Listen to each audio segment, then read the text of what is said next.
Atenção internautas de todo o mundo, para o toque de 5 segundos.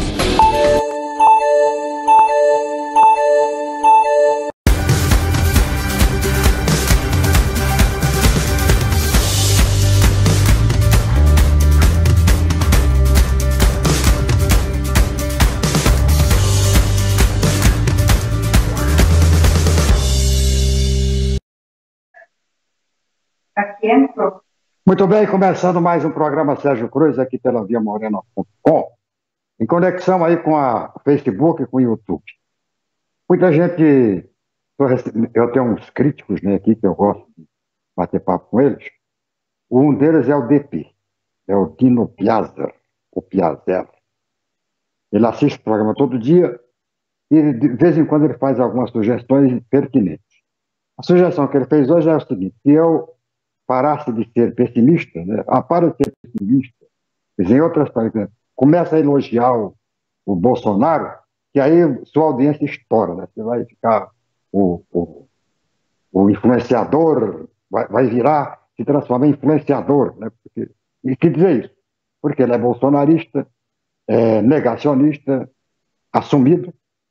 Então é uma sugestão interessante. Agora, eu quero dizer o seguinte: eu não faço jornalismo e nem política para agradar as pessoas. Eu faço jornalismo para informar as pessoas. Eu faço política para representar as pessoas. Então, se eu estou agradando, para mim é indiferente. Ah, não está agradando. Para mim não tem a menor diferença. Eu estava assistindo ontem um documentário da Anissete Bruno. É 4 atos, né, 4 capítulos, ou 5, que a TV Cultura está apresentando. E ontem foi o primeiro capítulo. E ela contou uma história interessante do início da carreira dela, né? Que ela estava fazendo um espetáculo no teatro. Começou o teatro, uma peça muito boa, tal. Boa peça, né? Ela achava a peça de qualidade. Ela tinha, né, produção, tinha todo o staff para apresentar essa peça no Teatro de São Paulo. E primeira noite cheio, segunda noite mais ou menos, na quarta ou quinta noite não tinha ninguém. Aí a direção da peça foi ao camarim da Anissete Bruno para colocar ela a par da situação. Olha, nós temos 12 pessoas na plateia. Temos 11 convidados e uma pessoa comprou bilhete. Um único espectador foi e comprou bilhete e entrou. Você decide, Anissete Bruno, você decide. Apresenta ou não apresenta a peça? Fica fácil, né? É só devolver o dinheiro da entrada, do ingresso, para o cidadão o único da plateia que está pagando, e pronto, e dispensa que os outros foram convidados, e os convidados, naturalmente, não vão achar ruim, ou se acharem ruim, não estão pagando mesmo, sai e tal. Não, vou apresentar a peça. Para uma única pessoa, vou apresentar a peça. Chamou o elenco, explicou a situação, cobrou do elenco a melhor apresentação possível, porque em respeito àquele cidadão que estava na plateia e que pagou para assistir. E apresentou a peça. Depois vem o desdobramento da história, que o cidadão era um empresário forte, e que aquele cidadão comprou um mês de espetáculo, né, para mandar os funcionários da empresa dele assistir e tal. É outra história. O que eu quero dizer é o seguinte: eu falo para uma multidão, já falei para multidões em comícios, né, tal, em programas de televisão que eu apresentei e tal. Para multidões que ouvem, falo hoje, por exemplo, para uma multidão que ouve a difusora no programa Boca do Povo, que é o programa jornalístico de maior audiência no estado de Mato Grosso do Sul. Falo para as pessoas que assistem este programa pela internet, pelas redes sociais, pelo Facebook, pelo YouTube, falo para uma plateia maior, para o pessoal que assiste esse programa pelo stream da viamorena.com, que é uma tradição já de 14 anos, antes de as redes sociais transmitirem, esse programa já era transmitido pela viamorena.com, e a minha vida foi feita com essa coerência, de vez em quando, altamente prejudicial para a minha carreira. Eu já fiz comícios para duas pessoas com o mesmo entusiasmo, com a mesma convicção do meu discurso. Já falei na Assembleia lá em Cuiabá, fiz discursos de 30, 40 minutos para ninguém. Deputados se ausentavam do plenário e eu, no grande expediente, falando para ninguém, apenas para o taquígrafo. Na Câmara dos Deputados já fiz muitos discursos para ninguém, meia dúzia de deputados. Então, a mim, pouco importa, é saudável que tenha bastante gente ouvindo, tenha bastante gente assistindo, aplaudindo, vaiando. Já fiz comícios, né? Para plateias que me vaiavam. Fiz um comício uma vez em Amambai. A plateia me vaiou porque eu defendia índio. E lá havia uma briga de branco contra índios, fazendeiros contra índios. E os índios não estavam no comício. Quem estava no comício eram os fazendeiros. Eram as pessoas que eram contra os índios. Eu defendia os índios. Dentro de uma linha de coerência daquilo que eu sempre fiz nesses meus 78 anos de idade e nesses meus 60 anos de vida pública, tanto no rádio quanto na política. Então, deixar bem claro isso. Não me inferioriza, não me desqualifica esse tipo de comentário e esse tipo de comportamento.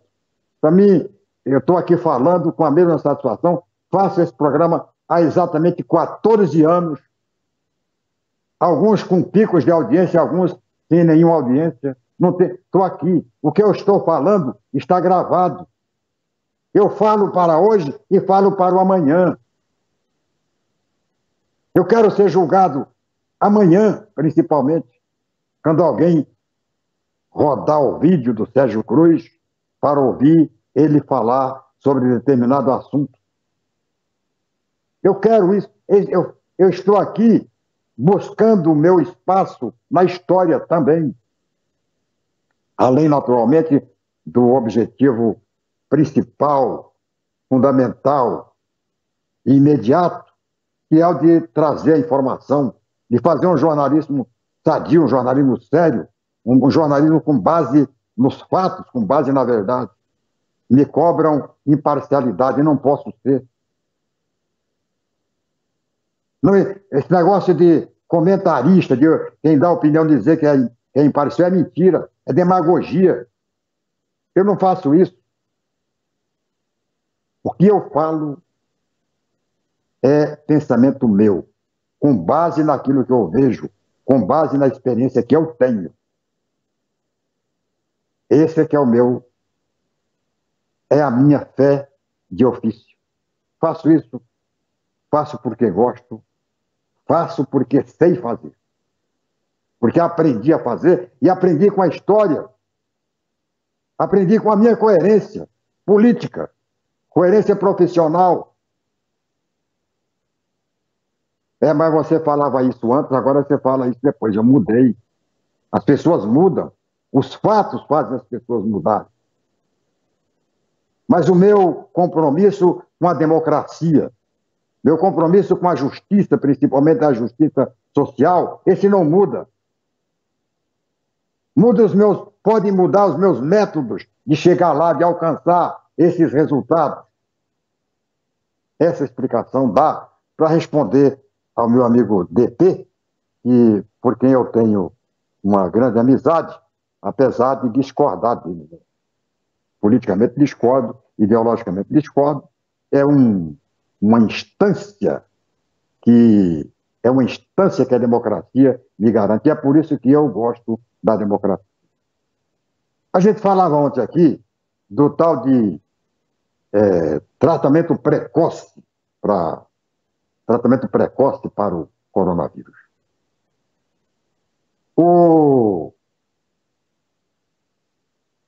Uma publicação feita pelo Dr. Eduardo Cury, político, né? Suplente de vereador, defendendo o uso da cloroquina e da ivermectina. E eu cobrei do Dr.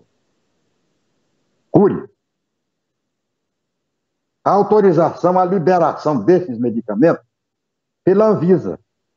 Ora, se é eficaz, quem tem que atestar essa eficácia é a Anvisa. E ele me respondeu, está aqui no Facebook, que a Anvisa não tem poder. Não, a Anvisa não tem poder. A Anvisa é um órgão fiscalizador e regularizador, então não tem poder. Quem tem poder é o médico. A Anvisa não tem poder. Ora, doutor Cury, a Anvisa tem poder, sim. Medicamento que a Anvisa não libera não pode ir para o mercado. Médico não pode, escuta o que eu estou falando, médico não pode, sob pena de incorrer em crime de ética, receitar um remédio que não é liberado pela Anvisa. Ele receita porque foi liberado pela Anvisa para um tipo de patologia, mas não liberado pela Anvisa para a Covid-19.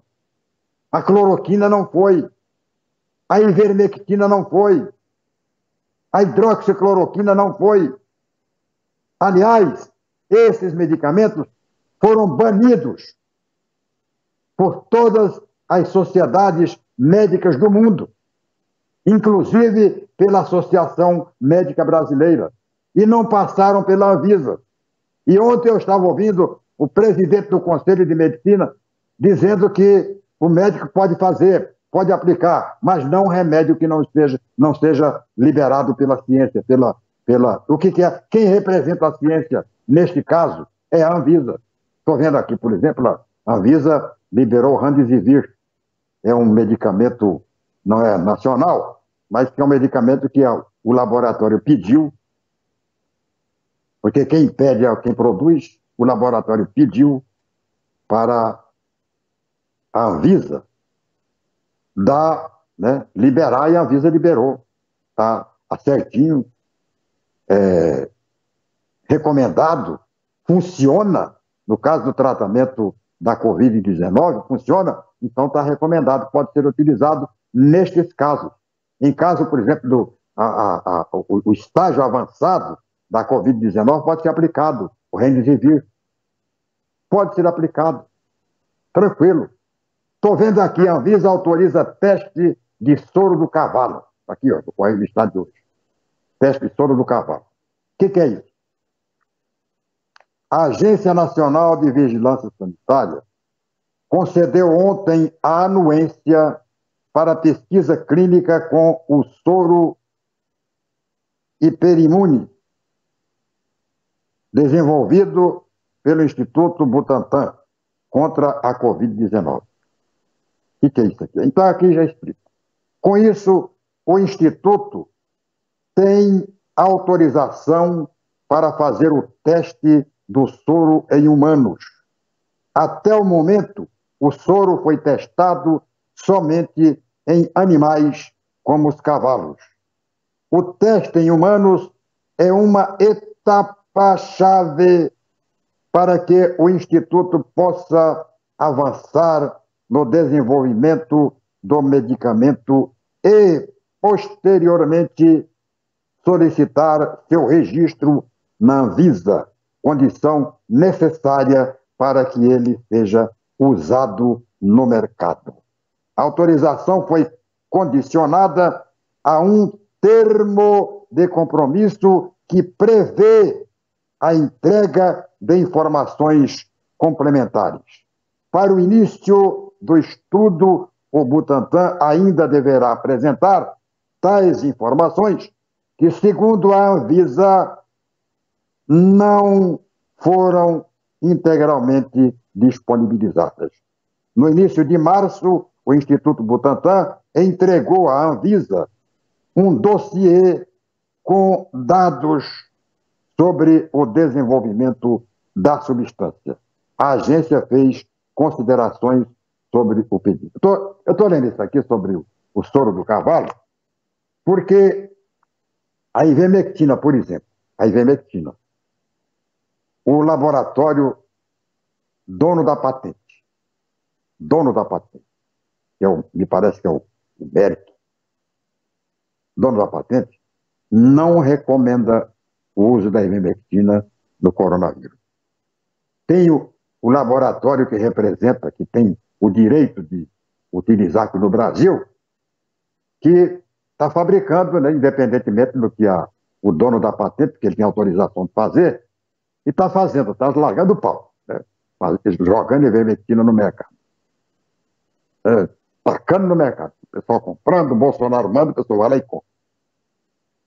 O médico bolsonarista prescreve, o doutor Benítez prescreve, o doutor Cury prescreve, o doutor Vilela prescreve, os médicos negacionistas prescrevem e a população vai lá e compra. É claro, a população, entre ouvir, né, e respeitar a opinião do doutor Cury, que é médico, e a do Sérgio Cruz, vai ouvir o doutor Cury. Sobretudo, principalmente, se ele é um apoiador do Bolsonaro. Porque aí me cobram, né? Sérgio Cruz, esse negócio de tirar a política do meio. Olha, quem está botando política no meio não sou eu. Quem está colocando a política no meio dessa história não sou eu. São exatamente aqueles que estão cobrando de mim. Quem tacou esses medicamentos aí que a Anvisa não aprovou, não registrou como remédios aptos, eficazes para o combate do coronavírus, é que está fazendo política. Eu não.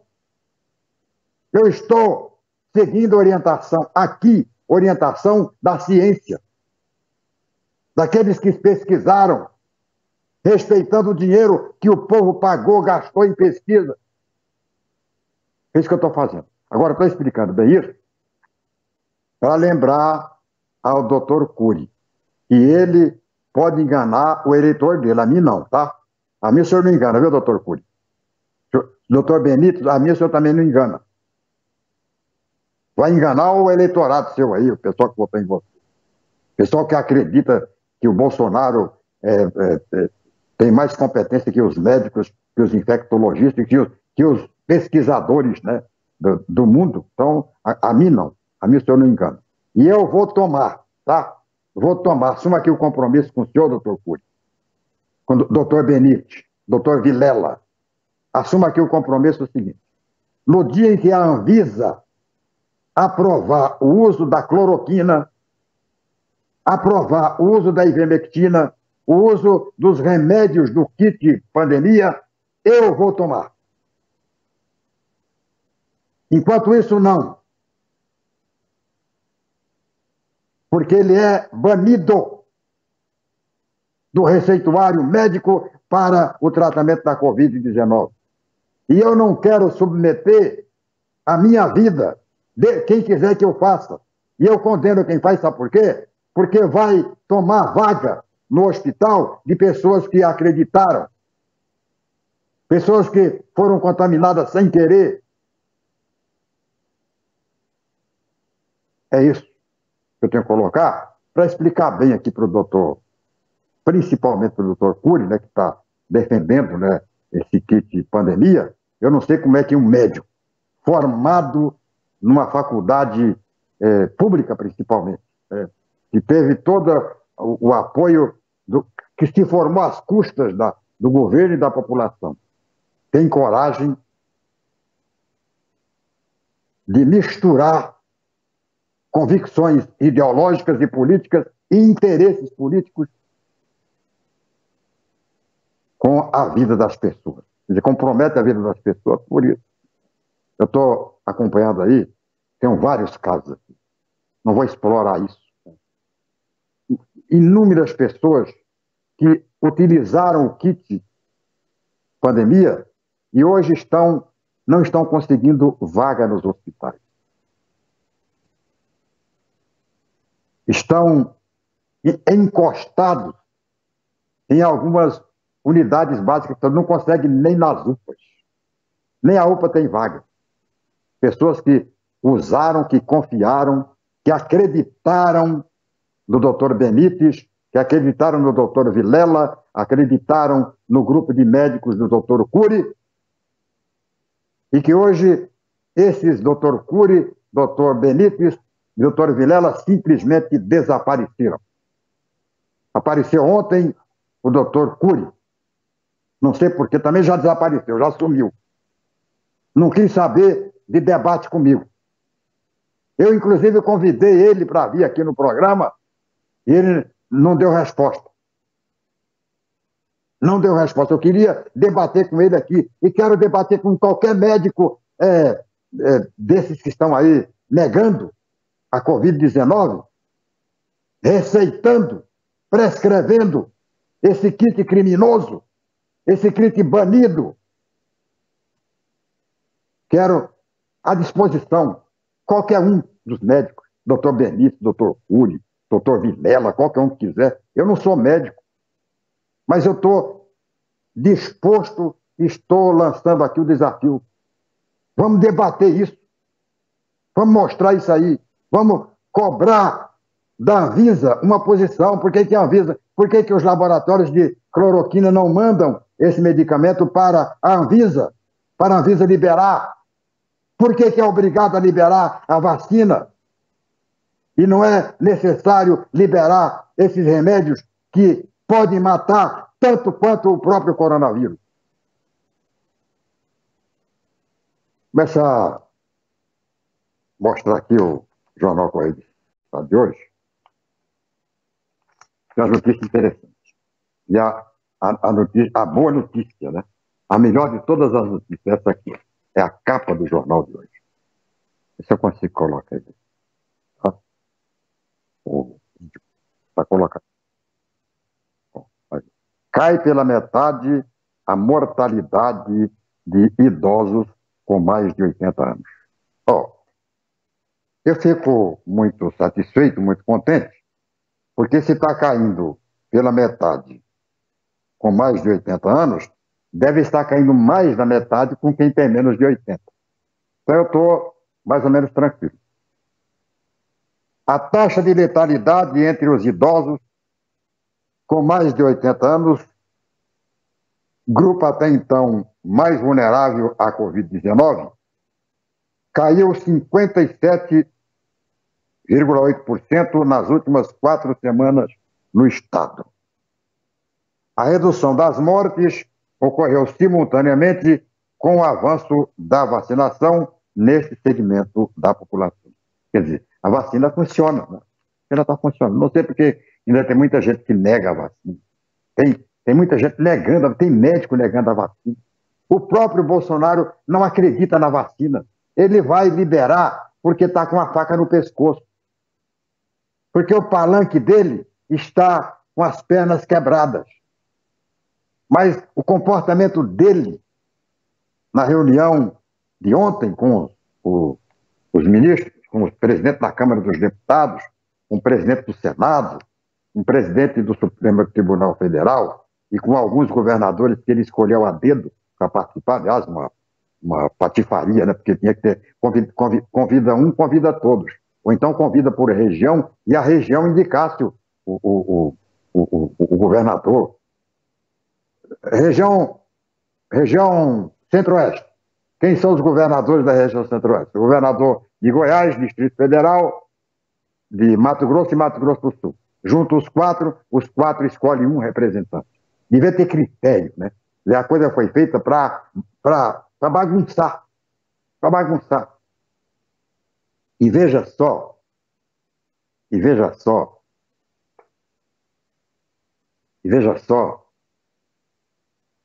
como é que foi feito o negócio.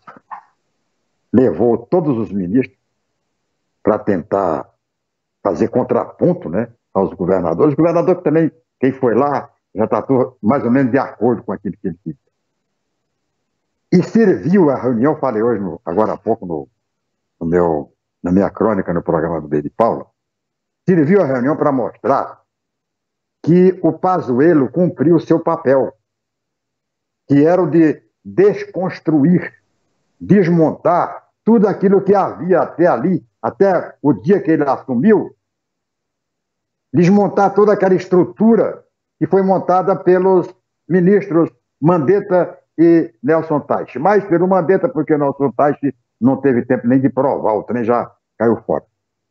Então, tinha uma estrutura montada. Se você ler o livro do Mandetta, você vai entender o que eu estou falando com mais facilidade. Tinha toda uma estrutura montada para enfrentar a crise. Era uma estrutura que, se não tivesse sido mexida, se não tivesse sido abolida, desmanchada pelo governo, pelo Pazuello, a mando, é claro, do presidente da República, que o Pazuello só obedecia, e esse ele assumiu, a gente não teria chegado ao ponto que chegamos. A gente teria, no máximo, uma segunda onda, no máximo do tamanho da primeira. E nesse absurdo do colapso do caos. Por quê? Porque teria vindo vacina mais antes. Em dezembro o pessoal já estaria vacinando. Por quê? Porque não haveria essa liberação que houve nas medidas de restrição. A pressão do Planalto foi tão grande que as medidas de restrição não funcionaram. E dificilmente vão funcionar agora.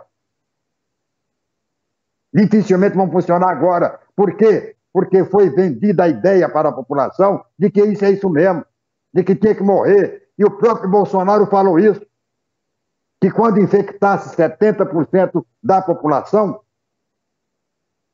viria a imunidade de rebanho. Então, 70%. Agora, não foram infectados ainda 70%, tá? Já morreram 300 mil pessoas. Quando forem infectados 70%, nós vamos chegar a 1,5 milhão de mortos, ou mais. Se é isso o que quer o presidente da República, e é isso que aceita os defensores do presidente da República.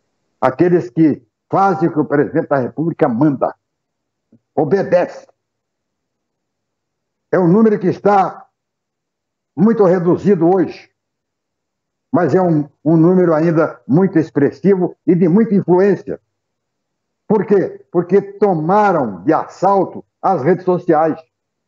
Eles é que dominam hoje as redes sociais.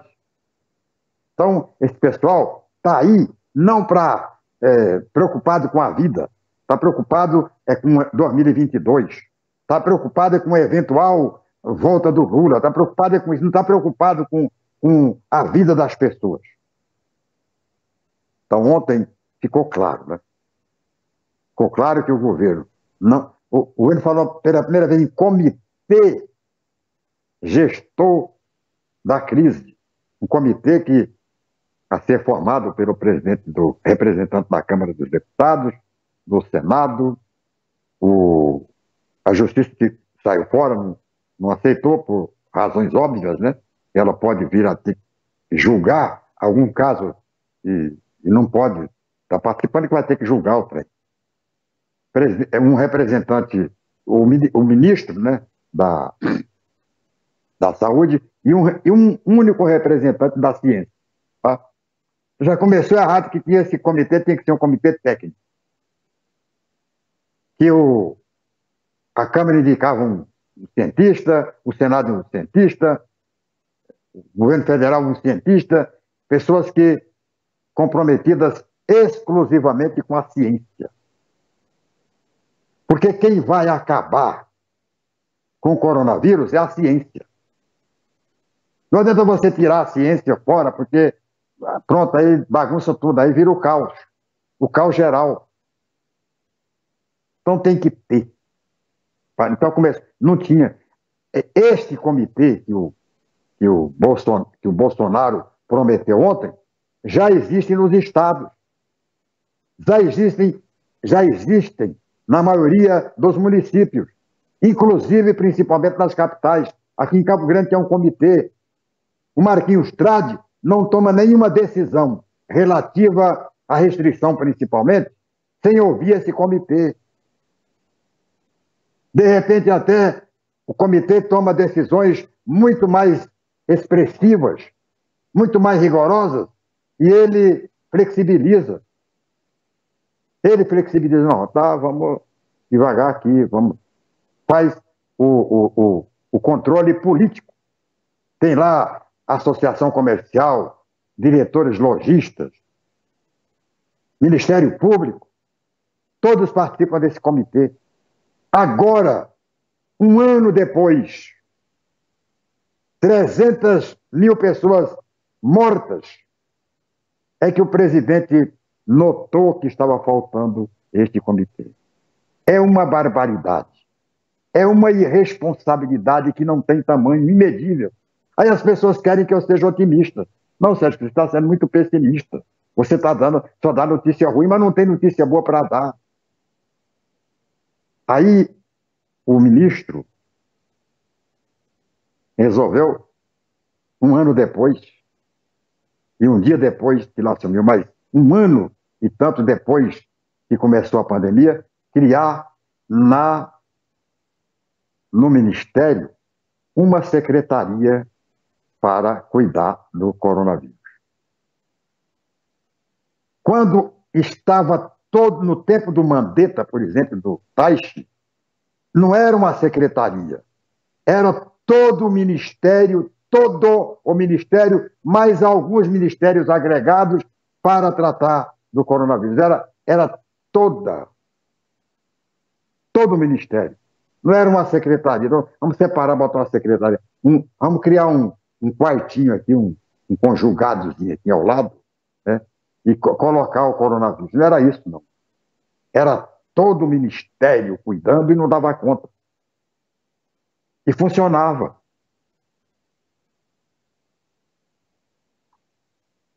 Quero falar no programa de hoje sobre o caso Lula-Moro.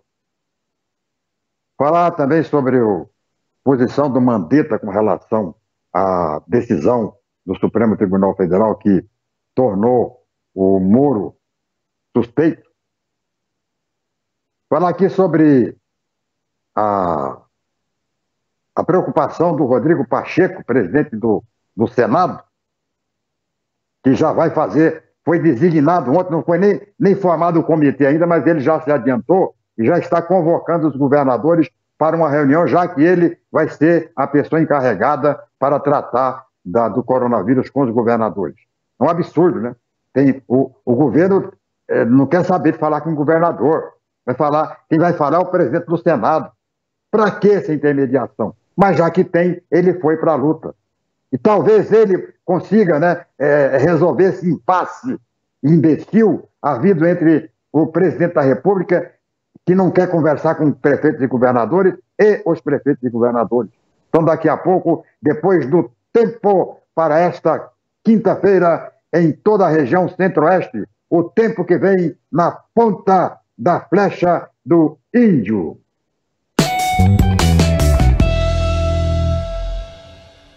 A quinta-feira será marcada por uma grande e forte massa de ar seco sobre a região centro-oeste. Por isso, não há previsão para chuva no sul e leste de Mato Grosso, em Goiás, Distrito Federal e em todas as áreas de Mato Grosso do Sul. Na capital, Cuiabá, e nas demais áreas mato-grossenses, o dia vai começar com sol e ocorrem pancadas de chuva isoladas entre a tarde e a noite, mas com risco de alguns temporais.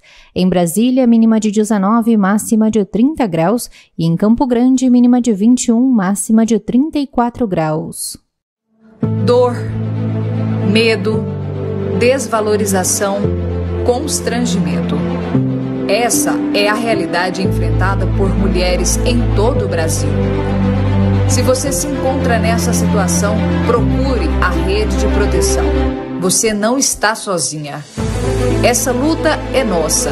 Denuncie por um país melhor para você, mulher. Conselho Nacional de Justiça, Ministério da Mulher, da Família e dos Direitos Humanos, Governo Federal, Pátria Amada Brasil.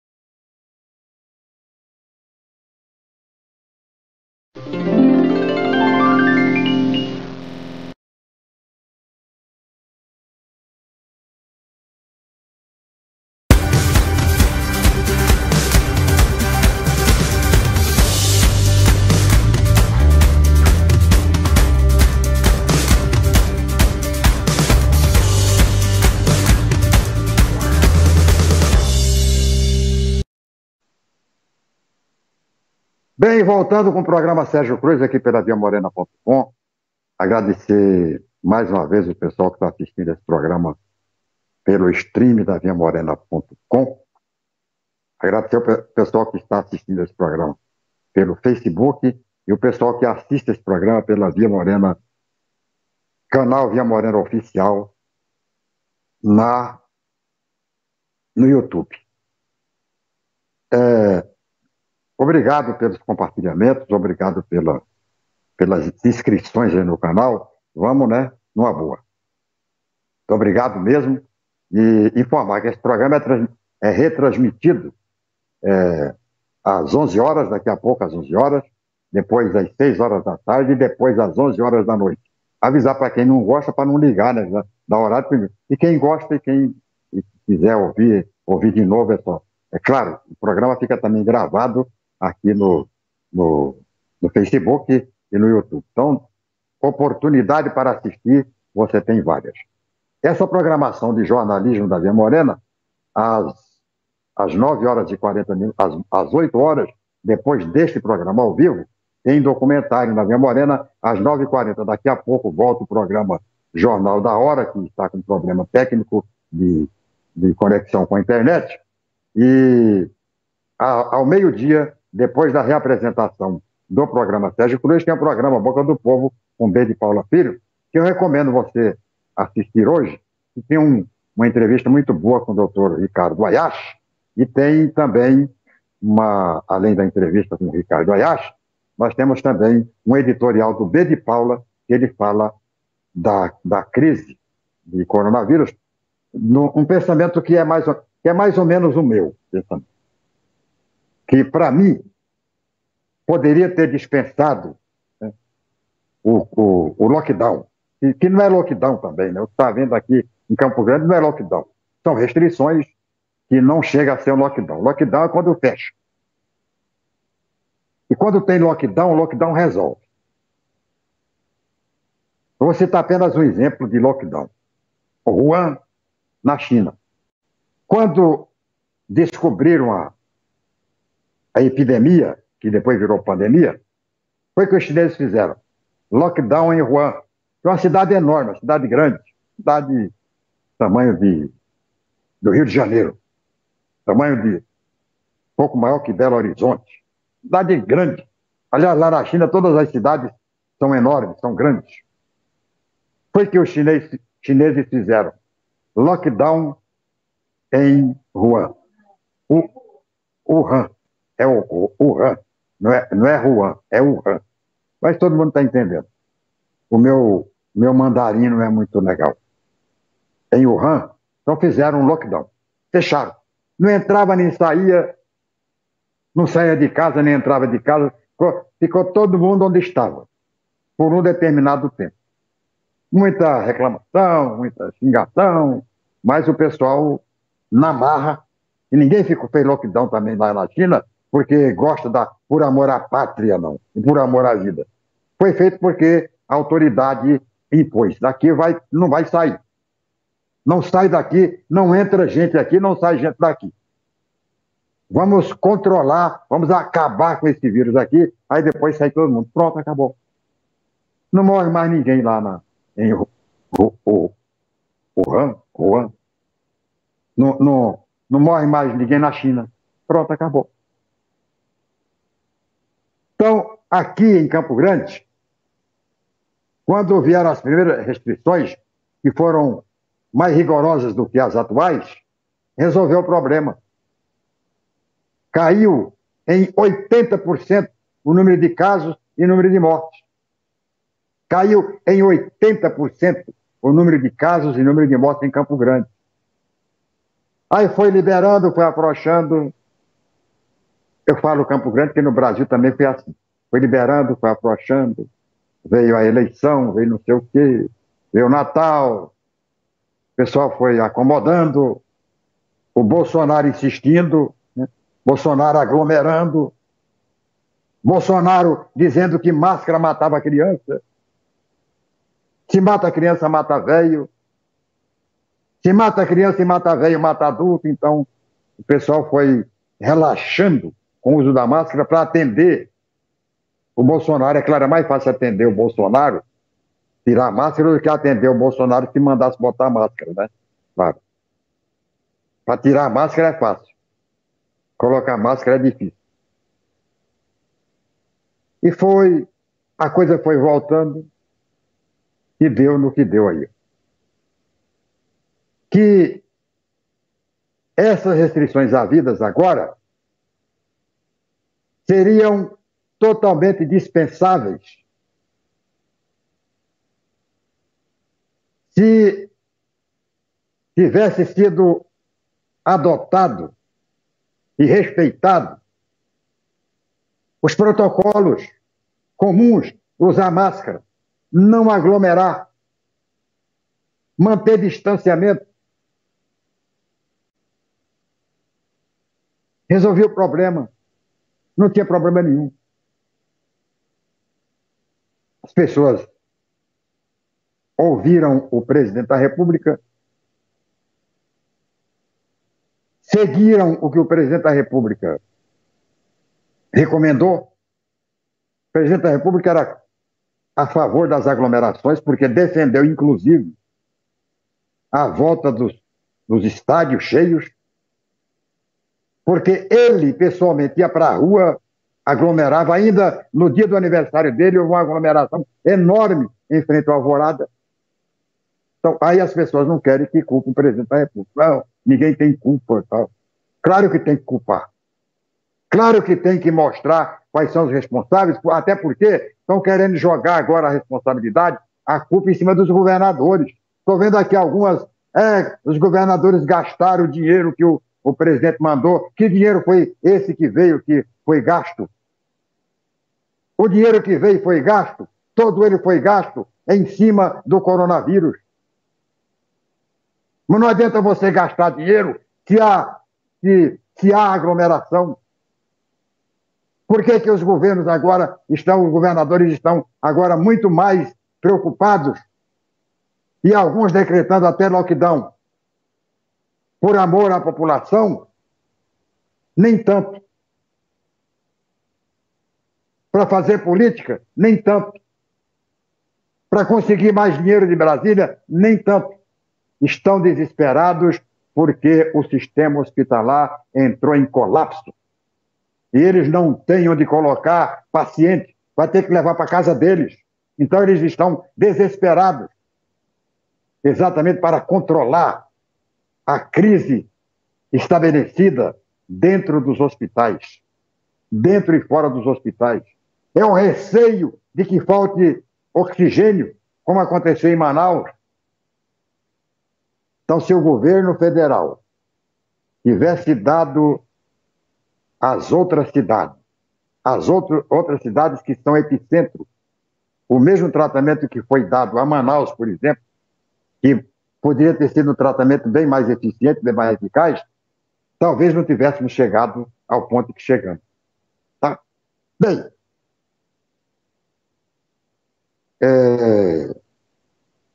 caso Moro. O Moro distribuiu uma nota ontem para a imprensa, condenando a posição assumida pela segunda turma do Supremo Tribunal Federal, que o tornou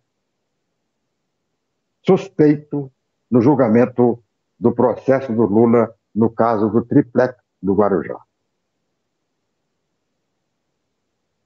Então, comprovadamente houve, né, o propósito, né, de condenar.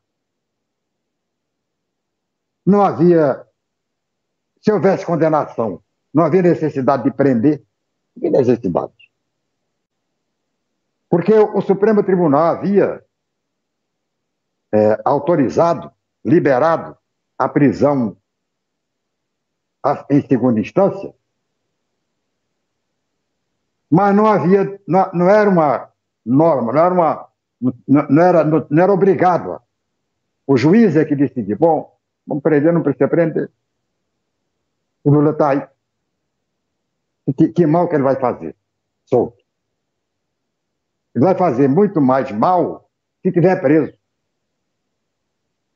Mas para mostrar força, prendeu. Não precisavam prender. Os documentos da oposição SPUF, da Operação SPUF, são claros. A própria Polícia Federal atesta a legitimidade dos documentos. Mas os documentos foram conseguidos de uma forma criminosa. Não interessa, não importa. Não importa. E já havia, o que eu vou chamar aqui de jurisprudência, não é o termo correto, o que o próprio Moro havia feito, como juiz.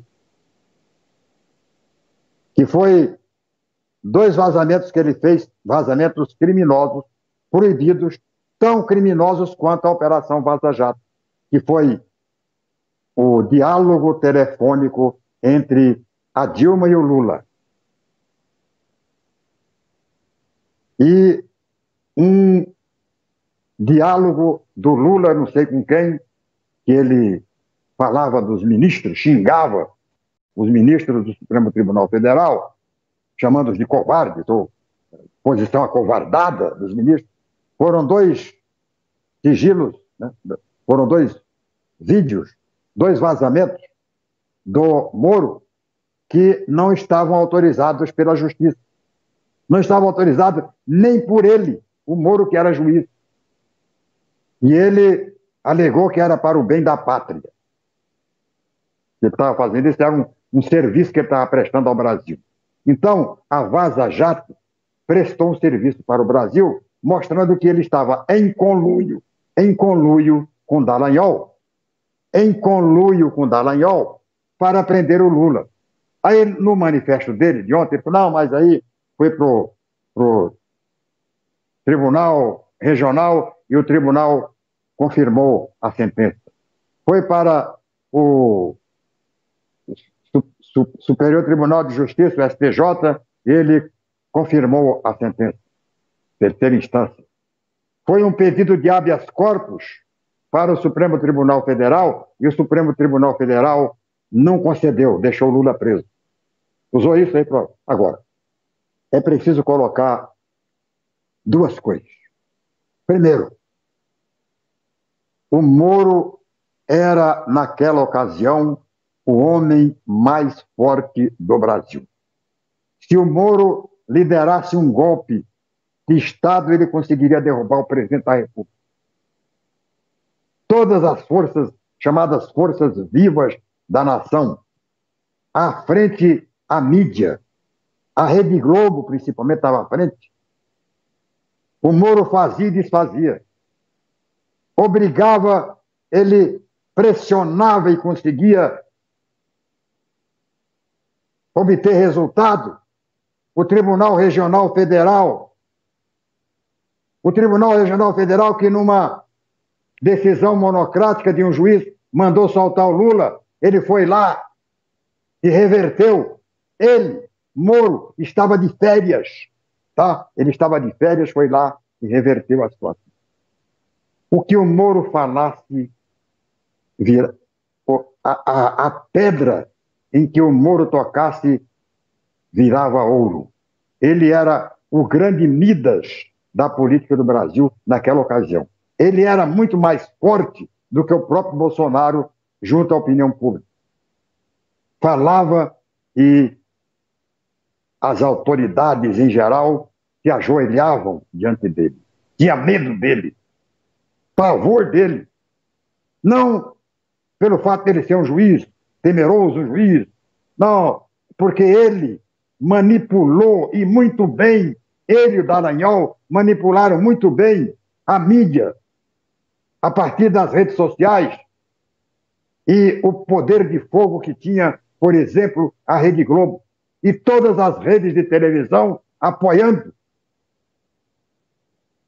as decisões que ele tomava, certas ou erradas. Toda decisão que ele tomava era considerada certa. Então, é claro, todo mundo tinha medo. Falou Moro, o mundo baixava o facho. Tinha influência até em outros países. A Vaza Jato mostrou que não era nada disso.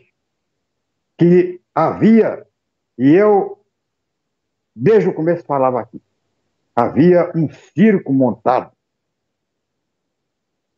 um coliseu montado para sacrificar o Lula, para botar o Lula na cadeia. Era só isso. Tanto que botaram o Lula na cadeia e acabou a Lava Jato. Era só esse o objetivo. Aí eu vejo aqui no jornal, aqui na coluna do Giba 1, uma notinha aqui na mistura fina, que eu vou ler para vocês. O ex-ministro da Saúde e possível candidato à presidência, Luiz Henrique Mandetta, criticou o resultado da segunda turma contra Moro. Segundo ele, a revisão do caso se trata de uma operação abafa em curso e ironizou: daqui a pouco teremos de indenizar essa quadrilha.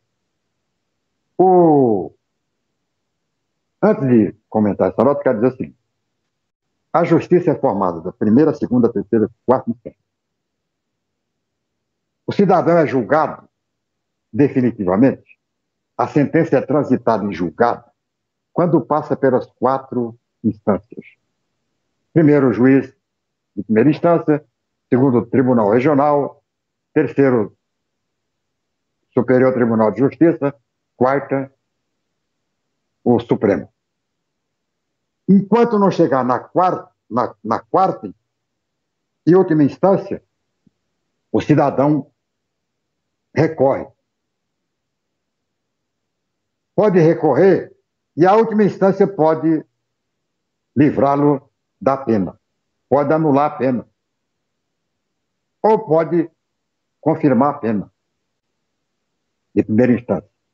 Não foi o que aconteceu. Então, o Lula é inocente no caso do triplex, porque o julgamento foi feito um julgamento político. Nos outros casos, aí vamos ver como é que fica. O caso, por exemplo, do terreno do Instituto Lula. Não tem terreno. Cadê o terreno? Onde é que está a escritura do terreno? Em nome de quem está o terreno? Quem foi que vendeu o terreno? Quem foi que comprou o terreno? Não tem o terreno. Você não tem a prova. No caso do sítio, não tem a prova. Tem alguns depoimentos de pessoas que foram pressionadas a dar o depoimento, a assinar o depoimento, só isso que tem. Ah, o Lula é ladrão? Onde é que está o dinheiro do Lula? Quem é ladrão tem dinheiro. Roubou o quê? Roubou joia? Cadê a joia? Então é isso que a Justiça e o Ministério Público, que quer prender o Lula, quer condenar o Lula, deve fazer, mostrar provas. As provas estão aqui. Não é ouvir o cara que ele botou 1 ano na cadeia, pressionou psicologicamente, o cara assinou um documento, assina qualquer coisa, eu assinaria, qualquer um assinaria, o Delcídio assinou, todo mundo assina, porque ninguém está aí para ficar 1, 2 anos na cadeia de graça. Só teve um que não assinou, Zé Dirceu. O resto tudo assinou. Assinou, confessou aquilo que o Dallagnol queria ouvir. Enquanto não confessou, enquanto não aceitou confessar a confissão redigida pelo Dallagnol, não conseguiu a delação premiada, não conseguiu sair da cadeia, não conseguiu. Então, o que aconteceu foi isso. Agora, o único que não pode chamar, não pode acusar quadrilha aqui, é o meu amigo Henrique Mandetta. Esse não pode. Esse não tem condições morais, técnicas, políticas para condenar nenhuma quadrilha, porque ele faz parte de uma quadrilha, tá? Ele faz parte de uma. Uma que comprovadamente é a quadrilha. Tá? Ele não pode. Tá? E quem levantou essa quadrilha na imprensa fui eu. Eu que levantei. Ninguém teve coragem de levantar. Eu levantei. Então ele não pode. Não pode condenar nenhuma quadrilha. Ele não tem esse direito. Não tem essa autoridade. Porque ele faz parte de uma. E a dele comprovadamente existiu. Então ele não pode. Baixa o facho, meu caro Luiz Henrique Mandetta, porque o senhor não pode. Você tem que ficar quietinho. O senhor está ganhando para ficar quieto, para não falar nada. Pronto. Falei tudo. Eu tinha que falar aqui sobre essa questão da economia, mas eu falo amanhã. A economia e a pandemia. Quero falar sobre esse assunto amanhã. Vou conversar com alguns cientistas da economia, aí, alguns economistas, jornalistas que entendem um pouco dessa questão da economia, para poder trazer um comentário aqui, o quanto mais abalizado e garantido possível, tá? No próximo programa eu faço. Agora não dá mais tempo, vou embora porque já falei demais, já enchi o saco de muita gente, então vou voltar amanhã é sexta, nossa, como passa rápido, né? Mas é sexta-feira, eu volto amanhã. Apenas aqueles dividinhos do final. O programa é reapresentado às 11 horas pela viamorena.com, reapresentado às 6 da tarde também pela viamorena.com e às 11 horas da noite. Logo depois deste programa, né, da primeira reprodução desse programa, ao meio-dia tem o programa, o replay do programa Boca do Povo, com B de Paula Filho. Recomendo você assistir, especialmente hoje, tem a entrevista do Ricardo Ayashi, que é o diretor-presidente da CACEMES, e tem um editorial muito bom, né? Editorial excelente do B de Paula Filho. Aliás, os comentários dele são todos bons, tem alguns que eu não gosto, tal, mas não é, o fato de eu gostar ou não gostar não quer dizer que não tenha qualidade. Então, o de hoje eu gostei do editorial de hoje, até porque não confronta com ideias que eu defendo aqui há muito tempo. Muito obrigado a você por sua atenção, um abraço no Edson Índio pela colaboração, muito obrigado a todo mundo e até o próximo programa. Tchau, pica-pau.